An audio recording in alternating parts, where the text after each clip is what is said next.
A little over a week ago, I posted a video talking about my VFC Scar H gas blowback rifle. Since then, I have not had the opportunity to use it in a game because I happen to live in Sinkhole Central on the East Coast, and getting to the arena has proven to be difficult both for me and for other people because the last time I tried going, no one else showed up. So I have not gotten any gameplay footage with this new setup yet or with my current fixes. However, I have done at-home testing, and I do have some further updates I want to talk about quickly.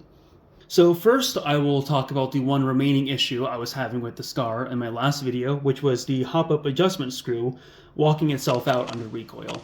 And my solution in that video of putting two O-rings on it, one in the midsection slot of the screw and one right below the head of the screw, along with a slight overhop, has completely stopped it from walking out over several dozen magazines at this point in at-home testing. The reason for the slight overhop is because that just allows the screw to sit further inside its slot, meaning that it's held in with more friction than if it were looser.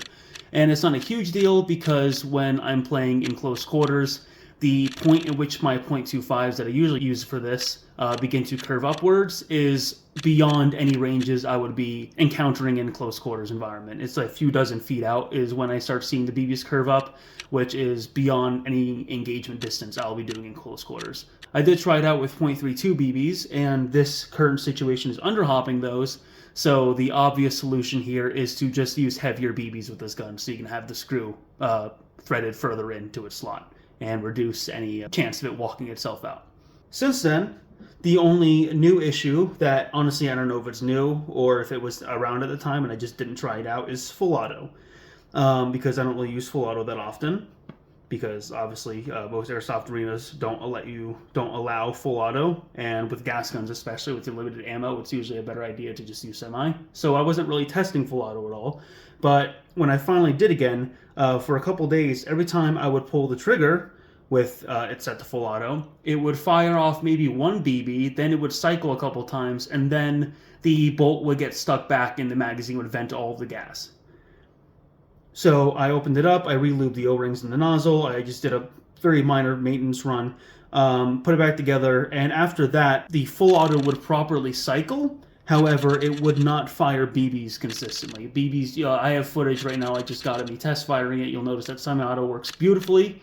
It's perfect, but full auto will fire maybe one or two BBs at full speed, and then it'll start shattering BBs and having them roll out the barrel at very low velocities.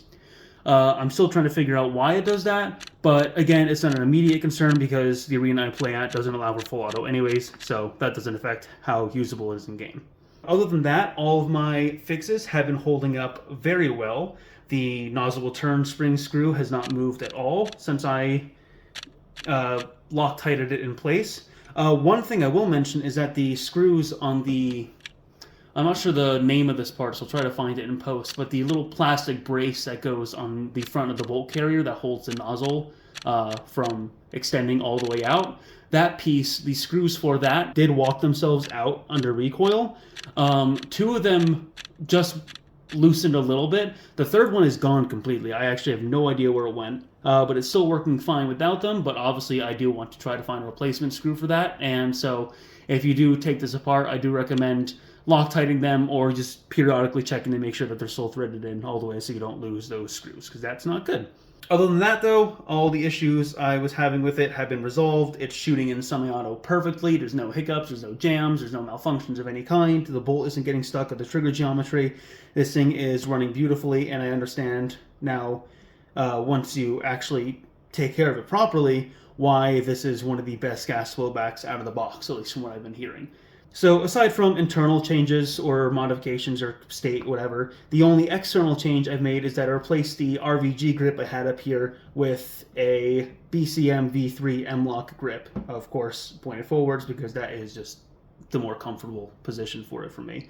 The reason I made this change is because the RVG grip is a rail-based grip and not an M-Lock one, and because of that, the rail segment and the RVG grip next to each other, on top of each other, creates a weird kind of edge for my hand, which using this as a hand stop kind of dug into my hand a little bit, and was also just unnecessarily big.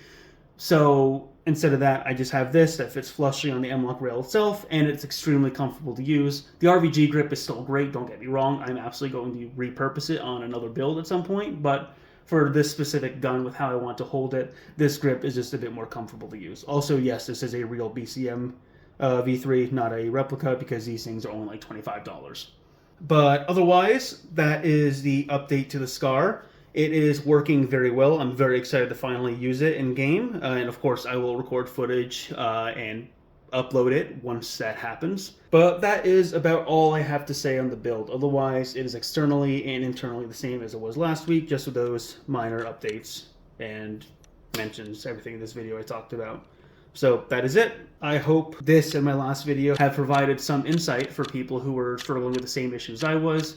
Definitely my biggest advice for when you get this gun, if it's not shooting well, immediately try to figure out the hop, because I'm pretty sure all the issues I was having with this gun stemmed from the hop screw undoing itself under recoil, and that led to me trying a whole bunch of other fixes that just made everything worse. So please, just for the love of God, figure out your hop screw.